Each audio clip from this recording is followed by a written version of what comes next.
Mit diesem Video erwartet euch vermutlich das kürzeste TWS-Tutorial ever, denn es wird einfach nur getupft und gewascht, um verschiedenste Geländebauteile zu bemalen.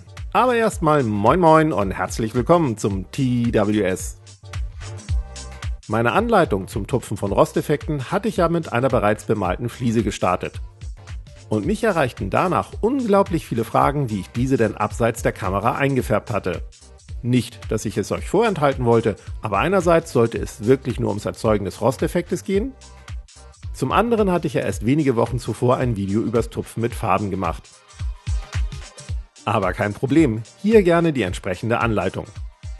Alles, was ihr braucht, sind mindestens zwei Farben. In meinem Fall ein kräftiges Blau und ein ebenso kräftiges Grün. Dazu ein Stück Schaumstoff, das ihr euch grob zurechtreißt, um eine unregelmäßige Oberfläche zu erhalten. Und natürlich noch ein Geländestück, das ihr weiß oder zumindest hellgrau grundieren solltet. Bei mir ist es wie gesagt eine Fliese. Nehmt dann mit dem Schaumstoffstückchen etwas von der einen Farbe auf und tupft das meiste davon wieder auf einer Unterlage wie zum Beispiel einer Trockenbürstpalette ab. Wie beim Trockenbürsten reduziert ihr so die Farbmenge und verteilt den Rest gleichmäßig im Schaumstoff. Danach wird das Geländestück betupft und ihr seht, die Farbe setzt sich nur auf den erhöhten Stellen ab, die Vertiefungen bleiben weiß. Das wiederholt ihr dann mit der zweiten Farbe und mit verschiedenen Mischungen aus beiden Farben. So entstehen Nasse-Nass-Verläufe und die Oberfläche bekommt sogar noch eine leichte Struktur. Wichtig ist dabei nur, dass ihr eine Stelle lieber zweimal mit wenig Farbe statt einmal mit zu viel Farbe betupft.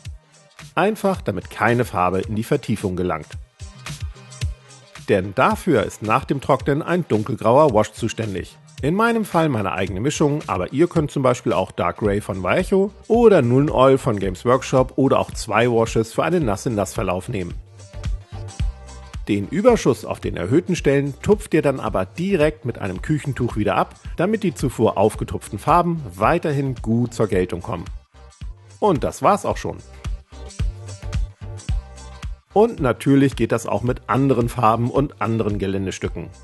Vielleicht braucht ihr nur zusätzlich noch ein spitzes Schaumstoffstück, um auch enge Ecken und Winkel zu erreichen. Das Prinzip, die Vertiefung zunächst freizulassen, damit der Wash dort für besonders kräftige Schatten sorgen kann, ist aber dasselbe. Hier kam übrigens ein brauner und kein dunkelgrauer Wash zum Einsatz. Mehr zum Thema Tupfen habe ich euch übrigens oben verlinkt. Viel Spaß beim Anschauen und Einfärben eurer Geländestücke und wir sehen uns dann nächsten Freitag. Bis dann!